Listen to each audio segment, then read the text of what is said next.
Hello, everybody. I'm Kevin Flowers, senior reporter with the Erie Times-News, and welcome. Happy Friday morning. I'm here with Mayor Joe Schember. Mayor, thank you for joining us, and it's timely that you're here today to talk about the 2020 budget proposal because you kind of made a pretty significant pivot yesterday that I wrote about in this morning's paper. Mayor, you have basically scrapped plans for the tax increase for 2020, which was something that a lot of people, obviously, when you talk about property tax increases, people in a city like this get upset. They're concerned about their own finances, things like that. Give us kind of the genesis of where this turn on the proposal came from. Yeah, we've been working on this actually for quite a long time, literally months now, and we weren't ready a week ago at council meeting to present it because we didn't feel we had an agreement, or it wasn't firm at that point. Now that we had that, so I was able to present it yesterday evening at their budget planning meeting, and we were really happy with the Water Authority, Paul Wojtek and the Water Authority, for their willingness to step up. This doesn't cost them any additional money, by the way. They've got a program worked out where they'll be making the same payments on this new debt they're acquiring that they would have been making to the city. So there's no additional cost to the Water Authority. It won't in any way increase the price that consumers have to pay for the use of water in the city, but it really does help us deal with our debt problems and our finance problems here in the city. Okay, and just to explain to people, you included a millage increase because you needed to generate a specific amount of revenue. And if you can explain the original proposal and what this new proposal will do here. Yeah, the original proposal, and as I said, we were working on this agreement with the Water Authority, but we weren't. It wasn't at a point where we could make it public. We didn't feel we had a firm agreement at that point. So we did increase a small increase in property tax. Property tax hadn't been increased for 5 years. Our increase was about 6%. So it's just a little over 1% a year on average. It seemed reasonable, but we were really happy, especially with, there's several council people that were concerned about it, as well as people in the community. And we like our most recent proposal because it really helps with, especially with two of the big three problems the city has: the pension problem and the debt problem. Is what we announced last night is really addressing and bringing totally under control. Now, you were going to the property tax increase was at $2.5 million in revenue, roughly. Oh yes. Okay, so what you're going to do with the lease agreement with the Waterworks is that's a prepayment of their lease payments running through, I believe, 2060. Correct, 2060, correct? Yes. So you're going to use $5 million of that in next year's budget? That's correct. And that revenue will replace the $2.5 million that you were planning to get from a millage increase? Yeah, and it also replaces the $3.8 million that Water Authority would have paid us as part of their normal. Okay, all right, because they make, just to explain to people, they make annual payments on their lease now. Correct. And their lease payment for 2020 was basically budgeted at about $3.8 million. Correct. So you have to deal with that. Yes. Okay. Yes. So explain. There's some concern. I've gotten a couple of emails this morning from people that are concerned about taking that lump sum, that much amount of money from the Water Authority early. Yes. And are we mortgaging anything? Are we giving up anything? If you can expound on that. Yes, thank you. Yeah, I had that same question. I was on the radio earlier this morning. The same question came from a caller on the radio. Basically, this doesn't impact the Water Authority's budget at all. They are taking out a loan. They'll be making payments on that loan that are identical to what they would have been paying to the city over the next 30 years or so. So it has no impact. It will not increase water rates at all. There may be increases in water rates, but they won't be because of this deal. Okay, and you're going to use the bulk of the money to pay down on the city's long-term debt? That's right. $85 million of the $90 million, we're paying the city's long-term debt down significantly, and we are eliminating, on average, over $6 million a year in debt payments that we would have had to make. And that's over what kind of period of time? That's over 30 years. Okay. Yes. All right, and that's about what I thought. So, explain why you thought this was the best option for this budget proposal. Well, we are, I think maybe for the first time in the city's history, my team and I are thinking long term with the city. We're not just thinking about next year's budget. We're looking down the road. I think a mistake that's been made in the past is too often budget was just a one-year thing, and there were these big deficits coming that weren't even thought about. We started last year trying to think about them. We did reduce them. We cut them about in half last year. what we're doing this year will even have a more significant impact, we really believe. Okay. If you can talk a little bit, Mayor, about the pension impact with this budget and some of the moves you're trying to make to alleviate the financial burden on the city of the pension plans, because obviously pension plans are a huge financial cost to the city. Yes, yes. And the city's pension plans have been going up a couple $1 million a year. In fact, in the last 6 years, the amount the city has to put in the pension plan has doubled from what it was 6 years ago. And we're talking, $20-30 million in that range. And that's due to market fluctuations and other things, or? That's due to unrealistic assumptions that were in our pension plan. We were assuming an 8% rate of return, which isn't realistic. We have a balanced plan. It's 65% stocks, 35% bonds. To think you're going to get 8% every year in that kind of a mix is not realistic at all. And that's one of the things that I think puzzles a lot of people too, is why were the assumptions what they were, from what you know? I think there was fear in changing them because it increases the amount you have to pay, at least up front. Long term, it literally saves you $60-70 million over a 30-year period. So it's the right thing to do. And as I said, I think the thing my team and I are doing different now is that we're thinking long term. We're not just thinking for this year or to the end of my first term or anything like that. We're thinking what's best for the city long term, trying to put that in place. And I've written a little bit about this too, in terms of another factor with the pensions is the actuarial tables that were being used for the pension calculations, which are the calculations that help determine what the numbers should be. Yes. They were outdated, for lack of a better term. 30 years old.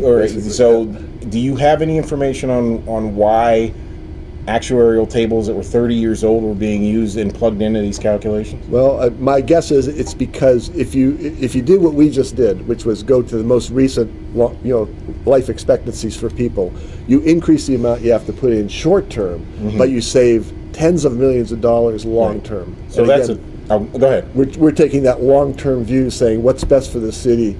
30 or 40 years from now, I might not even still be around, but that's what I'm thinking about. That what's best for the city long term. Mayor, okay, go ahead. What was the lease money originally intended for? Repairs and improvements to the water system? The lease money, that's the $3.8 million. I think that's what she said. The annual. Yeah. It was used for various things in the city. It was a source of revenue to the city that helped us pay our. That just goes into the general fund. It just goes into the general fund, correct. It wasn't really intended for anything specifically. It's just a lease payment for the questioner, they can use that for operations, or they can use it for capital improvements, or correct. A lot of different things, because it just goes into the general fund pot. Yes, yeah. And one of the things we really wanted to be sure, one of the reasons this kind of took so long to put together, is the Water Authority is paying us $3.8 million a year now. That goes up every 4 years, a couple $100,000. $200,000 a year. Yes, about $200,000 every 4 years, I think, is when it goes up. And by 2050, it would have been up to $4.8 million a year. So one of the things we really wanted to make sure of, because we're giving that up since they're prepaying, we wanted to make sure we're saving significantly more than that. And that's why the fact that we're saving over $6 million a year in our pension payments said, yeah, this is the right thing to do. We're saving a lot of money. Well, I think that's just one thing I think that's important to point out, because they're paying, and I talked to Paul Wojtek last night, who's the chief executive of the Waterworks, they're basically paying out the face amounts of those payments through 2060. So if they'd have kept paying over time, you would get more than the 90 million, but it goes back to what you said about you wanted to make sure you were getting the savings. Yeah, and they're discounting future payments based on the interest rate they have to pay. Right. That's why they won't be paying any more than what they've been paying if they just kept paying us till 2060 every year. And bringing this money in really allows us to pay down our debt to a point where it's manageable going forward. The other thing that's happening here with the fact that we've increased our the most recent assumption for length of people's lives means that we will now have realistic assumptions in the pension plan. And so I not only don't expect our pensions to continue to go up, our expenses to the city to continue to go up $2 to $3 million a year, I expect them to start turning around. Because if the market does better than 6%, which is our new assumption, we went from 8% to 6%. And you base the 6 on what? It based the 6 on we wanted we thought it was important that people that live outside the city but work in the city are paying the same special levy as people that live in the city and work in the city. And the people that live in the city were paying an extra 65 basis points. The people that lived outside the city were paying 18 basis points. We wanted to get those equal. We didn't want to increase what the people that live in the city had to pay, but we wanted to increase the people that live outside the city that work in the city. And so in order to get that calculation, it's a very complicated mathematical calculation, in order to get that to where they could both pay 0.65, we had to go with the 6% interest rate assumption. That's really going to help us long term, and that's not in any of the calculations we've disclosed. But if we get 7 or 8% next year on the pension, that could take a couple $1 million off the amount we have to put into the pension. Right. And that's off of what we've already budgeted, because we just kind of kept it steady going forward. We didn't want to assume until things actually And happen. you're referring to, just for explanation's sake for people, you're referring to impact on what's called an MMO, which is the annual amount that you are basically mandated to put in to fund the city's pension plan. That's right. And that was going up every year because our rate assumptions were way too high. So we never achieved what we were assuming with those rate assumptions.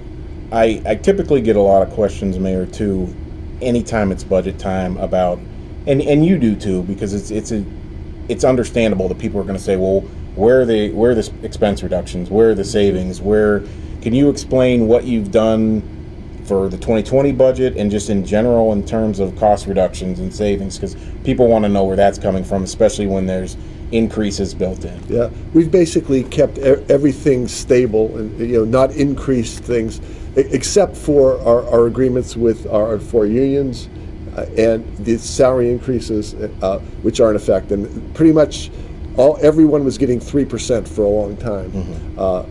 So that alone, that 3%, our revenues went up probably less than 1% a year, and our salaries, which is a major expense, were going up 3% a year. So that's where the imbalance is.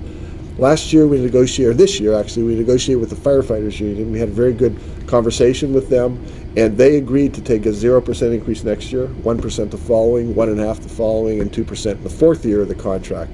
So I decided this year, not everyone was happy with me, but that non-union employees would follow kind of the same thing. So next year, the non-union employees, there's around 100 of them at City Hall, they will not get a salary increase. We'll be meeting with the police next year, and then AFSCME the year after that, and the Teamsters 3 years out. We're hoping to negotiate the same sort of deal with them so that our pension costs go down. And it's important to note that unlike the unions, you don't have to negotiate with the non-bargaining people to put them at 0 increase. And that was something you guys got beat up for a little bit by some members of council last year when you included increases for non-bargaining people. So do you see that as, I don't want to say lead by example, or how do you see that? And did that factor into what happened last year when you kind of got criticized for not holding the line on those salaries and non-bargaining people? I couldn't honestly negotiate with unions, with say the police next year for a 0% increase if I gave a 3% increase to non-union people. Okay. So I felt I needed to do that. I explained that to the non-union people, and certainly anyone that is used to getting an increase and doesn't get one is going to be disappointed by that. Many of them, though, did understand the reasoning behind it, and that's something we're working hard at. Well, and a lot of people in the public sector have dealt with that. So the other thing we want to do, another priority for next year, is we want to put together an evaluation system, which doesn't exist right now at City Hall, where there's a performance evaluation done, where goals are set for employees at the beginning of the year. There's an evaluation done, and then instead of everybody getting 3% or 1% or whatever it is, based on performance, people will have to average whatever the percentage is. Say it's 1% in 2021, but some people might get 0.5%, some people might get 1.5%, some people might get 0%, some people might get 2%, but we'll have to average that 1%. And that would be for your non-bargaining employees? That would be for non-bargaining. Because you'd have to negotiate that with Absolutely. unions, so. And that is something I want to talk to the unions about, but the priority is to get an agreement to the 0, 1, 1.5, 2 first. Sarah, do we have a question? Yes. Okay. This is kind of a mixture of the 2 issues maybe, but could the city use a portion of the $90 million for a community college? The community college is for Erie County, not just the city, and we could not accomplish what we want to if we did. My understanding also is the money for the community college is there, thanks to Erie Community Foundation and others that have been working on this. So I don't think that's even needed, from my understanding. And there's still a lot of work to be done to get that community college, as you know, after yesterday when they put it off 6 months, even considering whether it should go to Congress or not. So. Mayor, we've talked about this before, but just while we're talking about that subject, where do you sit on that issue? In terms of, and how do you think it would impact city residents if there was a community college? I think we absolutely need a community college. And I've talked to many business owners who say a large majority of their workforce is in their late 50s, early 60s. They're going to be retiring over the next 5-10 years, and there's nobody sitting in the wings with the knowledge and the expertise to come in and take their place. I've heard the same thing. Yes. In terms of big and small manufacturers here, because they're in some areas they're kind of niche areas with very highly skilled jobs, and many of them are worried that there's no one to fill these positions when people retire. And businesses will train those people. They don't have to be trained and come in. They're happy to take them on as apprentices and train them. But they have to be able to have the opportunity to do that. And like a lot of things, people are concerned about the cost, which... Yes. So I, in answer to your first question, I'm totally committed. We need a bricks and mortar community college in the city of Erie. I'd love to see it in the city of Erie on the Erie's east side, so that the people that need that education the most have very easy access to it. Okay. And getting back to the budget, can you talk a little bit, and I don't think a lot of people understand methodology when you're putting together a budget. You came in and you campaigned on wanting to do the budget process a little bit differently, but also to project out several years as part of that. Explain how your administration puts a budget together for people that don't understand how that works. Yeah, we project out 5 years, and actually Paul Lichtenwalder, who's our finance director at the city, has really done that internally for many years, but it's never been made public. So last year, for the first time, we made that public, and I think that helps the decision process a lot, because you can see the impact out 5 years down the road. And last year, in that first projection we showed, I think 5 years out, we were somewhere in the neighborhood of $30 million in the red. This year, because of the changes we made last year, we've taken that down to about 11-12 million out 5 years. Now that's still high, but again, we're hoping a lot of the decisions that we're asking council to make in this year's budget will also address that going forward. Okay, because what we're dealing with structural problems with the budget in terms of how it's put together, in terms of the gap between revenues and expenses, and how much money you have as opposed to how much money you can spend. And you're also dealing with a lot of mandated costs too with any municipal budget. If you can explain that, how I think sometimes people think there's more, for lack of a better term, discretionary money in a budget than there actually is. Can you explain a little bit of that? About 90% of our budget is salary and benefits to employees, and the vast majority of our 600 plus employees are union members, where there's a contract in place you have to honor until you either renegotiate or negotiate a new four-year deal. So there's very little money in the budget that's discretionary, and obviously we need salt to do the streets, we need gas for the vehicles, plowing, and we've done a good job of controlling that expense we have any control over at all. There's very little, if any, increase in that. But with the salary still going up 3%, and with some of the other benefits that are part of union contracts, that's what's causing a problem, and that's why the negotiations over the next 3 years are very important. Do you see any other areas where there are cost savings, where there can be reductions? Because again, going back to what we talked about several minutes ago, people always wonder, well, is there more that can be cut? Or I think we're always looking for opportunities, and I know that Paul Lichtenwalder is always looking for opportunities, and he did a lot of negotiations one-on-one. I wasn't part of those, but with department heads to say, do you really need this? Do you really need that? Council, of course, will be looking at things in great detail and asking questions. I'm sure they're still going to look for places to cut, which we welcome that. If it makes sense, we'll go along with it. Okay. All right.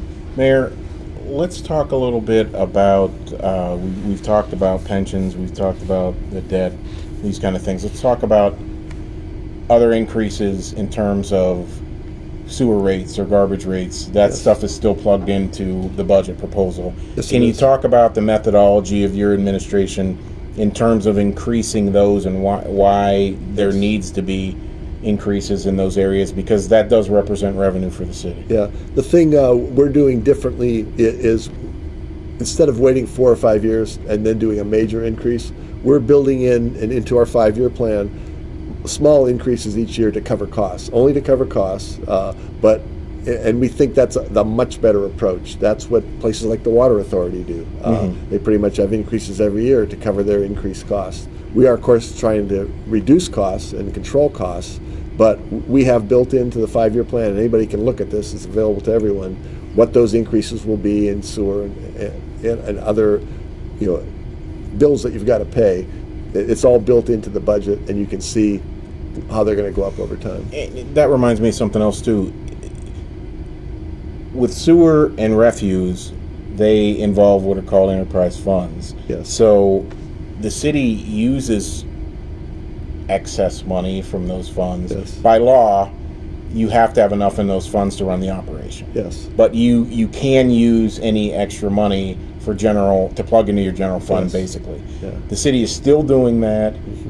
Can you talk about that as a process? I remember when you were running for mayor, and after the election, you talked about possibly wanting to look at that to be able to eliminate that process. But Yes. that's one of those things that's been built into the city's budget Yes. over decades, Yes. and it would not be hard to take those $1 million plus transfers from each fund out of, or take Yes. those out of the budget. Can you talk about that a little bit? It's a challenge. It is something I'd like to do over time. We're not prepared to do it yet, but we want to start Erie growing again. We want more people living here, more people working in the city, more businesses. That's one of the reasons we did the LERTA, which is kind of encouraging that to happen. So no expectations of that are built into our 5-year budget plan at all. But we certainly are hoping that over time there'll be more people living, more people working in Erie, more revenue coming in from new businesses coming to town, and that sort of thing. We're hoping to start to see that kind of growth over the next year or two. And if we can get to a point where we no longer have to get those payments from places From your like enterprise sewer. funds. Yes, from the enterprise funds, exactly. That we'll stop it, but that's going to come from internal growth, which again we're trying to promote. When I was a kid, 140,000 people lived in Erie, and you could walk down 12th Street, which I did as a teenager, and you could get 5 good. And they were family-sustaining jobs. They weren't like flipping hamburgers. Right. We want to bring the new jobs of the future to Erie. We've got some of that going on. We're going to continue to work on that. And that's long-term what we want to happen. And once we do get more people living here, more businesses doing business here, we are looking to eliminate those two. Okay, you're working with a consultant, public financial management. Yes. For what's called the early intervention program with the state that Yes. that helps municipalities stabilize finances. I would assume you ran a lot of these changes past them or had some Absolutely. feedback from them. What did the PFM people tell you about that? They're very supportive. I think they're actually kind of surprised that we're moving as quickly as we did, because they were suggesting slower increases or decreases in the interest rate assumed Sure. on the pensions, for instance. But we went, in the most recent decision from 8 to 6, which is major. It costs a little more up front, but over the long term, again, you save tens of millions of dollars. Okay. And in terms of PFM and the recommendations they're going to make, you're still waiting for an overall plan document from them. Yes. In terms of long-term recommendations on how to stabilize the city's finances. What do you expect to see out of that? I think we've really seen most of what they're going to say to us. It was in draft form. They are now sending us, I believe there's 8 or 9 sections to their recommendation. They've sent us 4 proposed final sections to review and talk with them about. We've actually had a conversation about one of those so far. So we're reviewing that, reading that, and I think a lot of what is being suggested there we are already doing. Okay. What kind of impact or feedback have you gotten from council on these things, either yesterday or since then? Yeah, the feedback yesterday was very, very positive. I was very pleased with it. It's their first view of it, and I look forward to continue to talk with them, answer any questions, and if they see ways we can do this better and move more quickly, I'm definitely open to talking about that. Okay. All right. Well, Mayor, we appreciate you being here. Anything else you want to say or want to make sure that's mentioned before we wrap this up? Yeah, I guess I'd just like to mention the savings in interest that we'll pay over the next 30 years and the amount we'd have to put into pensions over the next 40 years or so is over $157 million that we'll save. That would have been expenses in the city's budget that will no longer be there. That is a huge step in the right direction. And again, we're really hoping that we can reduce those pension payments more because our pension plans perform much better than the 6% that we're assuming. Okay. Well, Mayor, we appreciate you being here with Sure. us. Thanks Thank for you having very me on. much. And obviously we'll talk soon, but Absolutely. we appreciate it, and have a good Friday, everyone.